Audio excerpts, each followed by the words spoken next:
Hello chess friends and welcome to Azarov Chess channel and welcome back to the SuperUnited Rapid and Blitz chess tournament that's going on now in Zagreb in Croatia. We're now in the last day of this amazing chess tournament and in the Blitz section that has been played yesterday but also is continued today. The leader of this top event is the top GM Fabiano Caruana. Fabi has 9.5 points out of the 14 rounds that have been played. He has also half of the point more than Maxime Vachier-Lagrave but also Alireza Firouzja. So this is now the current standings as I'm recording this video. Many things will probably change till the end. Still 4 rounds have to be played in the Blitz section. We know, of course, that Fabi won the Rapid section with a clear result. So I think if Fabi doesn't mess it up too much, Fabi is the winner of the SuperUnited Rapid and Blitz chess tournament in 2024 in Croatia. We're starting now this Blitz section with an amazing game, with a game I think that was simply the best so far in the Blitz event. It's an amazing game played by Maxime Vachier-Lagrave against Vidit Santosh Gujrathi. Put your seatbelts on. Incredible tactics have been played by these two top grandmasters. So with the white pieces here, Maxime Vachier-Lagrave opened with the move knight to f3, knight to f6 by Vidit, c4, c5, symmetrical stuff of the English, bishop to g2, and now d5. C takes d, knight to d5. After a couple more moves, Vidit simply retreats, and after move kingside castling in e5, Vidit builds now this reversed, I would say, Marozzi bind. If you have played maybe the Sicilian defense with the black pieces, many times white is pushing the pawn to c4 and e4. The c pawn has been traded off for the d pawn, so it's sort of a reverse way to play the Sicilian defense. I think it's a solid structure here by Vidit because you have a great grip, you have a great control around the square d4. So that's why here Maxime Vachier-Lagrave immediately is not allowing some hops by the knight, is not allowing some dangerous stuff around the square d4. Bishop to e7, normal development, and now d3. Here we have sort of a flexible pawn structure, d3, e3. It's not allowing any activity here on these 4 squares on the 4th rank in white's camp. Castling b3. Maxime is trying also to develop the dark square bishop, and now bishop to f5. Here, Vidit immediately attacks the main weakness in white's position, and of course, Maxime covers that with knight to e4.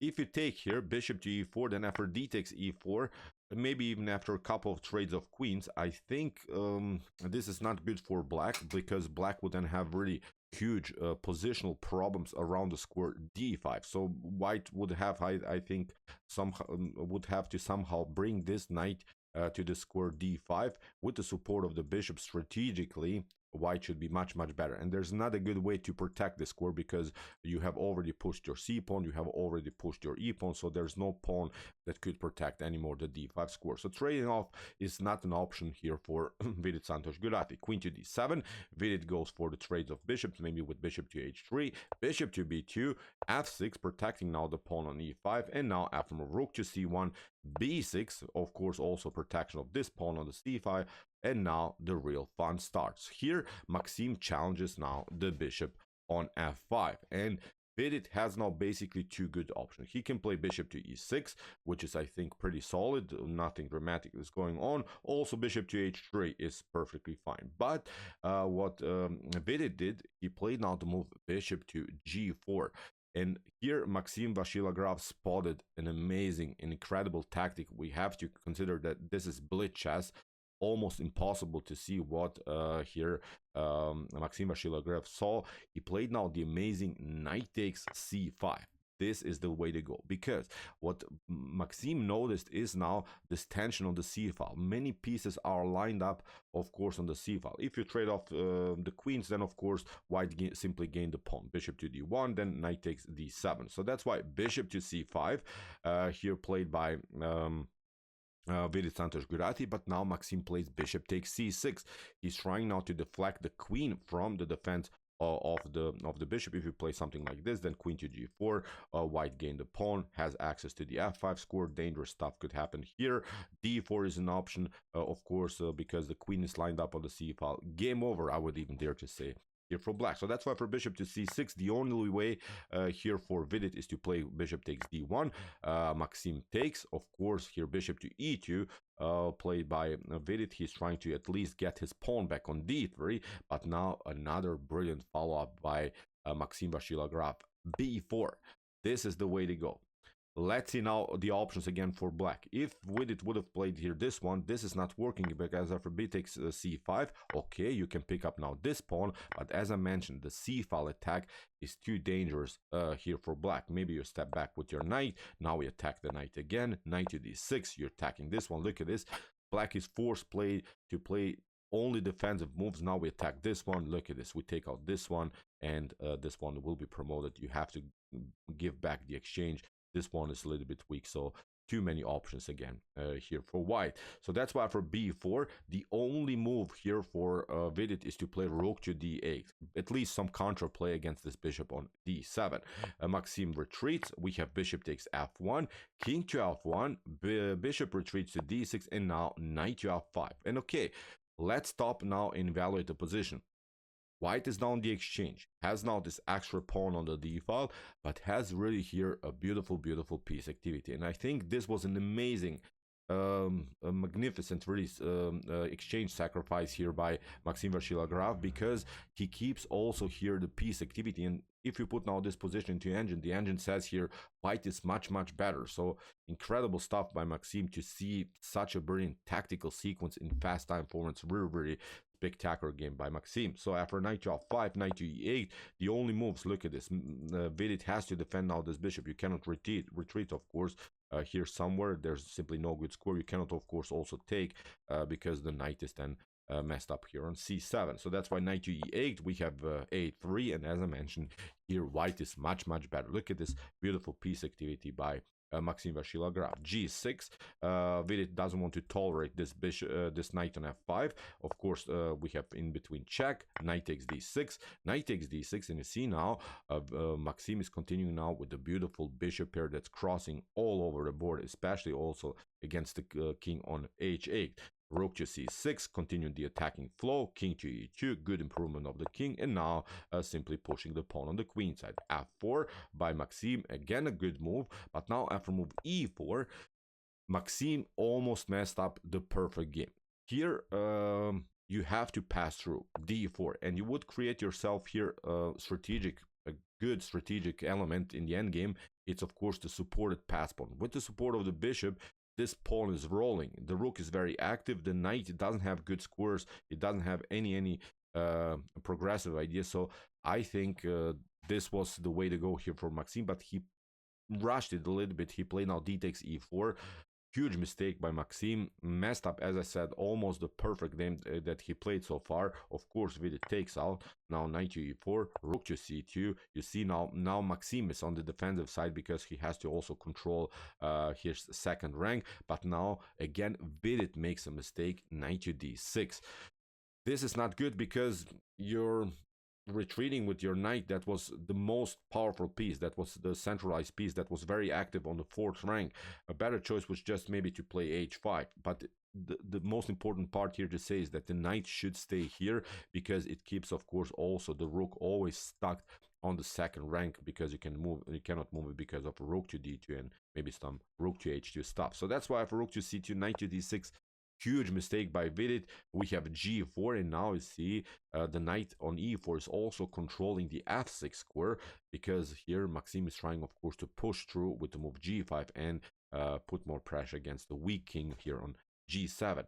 Here, what should you do? At least what you should try is something like rook to e8. At least you're battling here on the e file, and maybe after something like bishop to d4, you have to step back with your king from this diagonal. Although maybe you lose a pawn, but it's very hard also for white to take the pawn on f6, because then you get destroyed here around the square e3.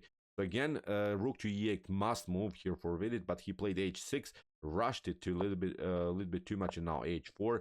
Now Vidit is trying to get the piece back, but now Maxime finds, of course, the most powerful plan with g5. H takes g, you cannot take, of course, because of the powerful bishop's activity. Rook from e to d7. Even if you try king to f8 now, then here white would simply takes, and look at this pawn is rolling. We would then have here two connected passers, at least e5, e6. Very dangerous stuff again to handle here for black. I think here white is completely winning with these two powerful mobile pawns in the center of the board. For h takes g5, we have rook from e to d7, g takes f6, knight to f6, and now, of course, bishop to e6, continuing the attacking flow. We have now rook to e7 and now rook to c6. And look at this, how Maxime managed to again activate the bishop pair in a spectacular way. Now the knight is loose here on f6. It cannot move. It cannot have any further progress. Of course, rook to f8, trying to protect it. Even if you try rook to h8, maybe to do some control play, then you play just king to f3, rook to f8. Look at this. The knight is really cemented on the square f6. So after rook to c6, rook to f8, Vidit is trying to protect the knight, but now, of course, a calm move. Bishop to d5, rook to e8, king to f3. Here, Maxime is not rushing. He knows, of course, that the king cannot move anywhere. If you move, of course, the king, then you lose the knight on f6. Rook to d8, e4. Again, a brilliant move here by Maxime, keeping everything glued together, everything compact. And in some lines, of course, this pawn could be also marching. Rook to d7, now a5, b takes a, and now rook to d8, a6. Simply pushing the position forward because black cannot do anything at all. Black is really cramped here. The pieces are only playing on a defensive side. Now it's almost game over here for black. Rook to b8, bishop to e5. Again, Maxime is not rushing. We have here an activation by the rook, but no problems. Bishop to c4. Now, of course, Maxime here attacks the rook. The rook has to step back, and now again, bishop to d5. Maxime is basically trying, of course, to improve the king, maybe get it somewhere here, maybe go for the a pawn, then pushing the a pawn. So good strategic plans, of course, here for white, because black, as I said, is simply immobile with this rook, but also with the knight, also with the king. Black cannot move any of these pieces. So rook to h2, king to d3, a couple of checks, doesn't matter, and now rook to a3. Another blunder here by Vidit, but I think even in some different lines, white should be much better. White should be winning. Rook to a3 leads, of course, into this line, bishop to d6. But even if you try something like even if you try, I don't know, rook to h1, then again, as I said, you get your king always closer. You can also go for the a pawn. Look at this. If you move the knight, for instance, in some lines, bishop to g7 is going to happen. So I think this pawn on a7 will be lost always after a couple more moves, and then with the passer, white is always winning the game. But okay, here, as I said, Vidit played even a worse move, allowed here Maxime to play bishop to d6, and now after knight to d5 in this position, here Vidit Santosh Gujrathi resign. Of course, we'll simply take. This knight is lost. If you take knight to f4, then of course the rook is lost. You cannot retreat to e7 because this bishop is covering. No good squares are here. Even if you try, I don't know, knight takes b6, then we takes, and now we pick up this one, and this pawn is marching. Again, game over here for black. Incredible game by Maxime.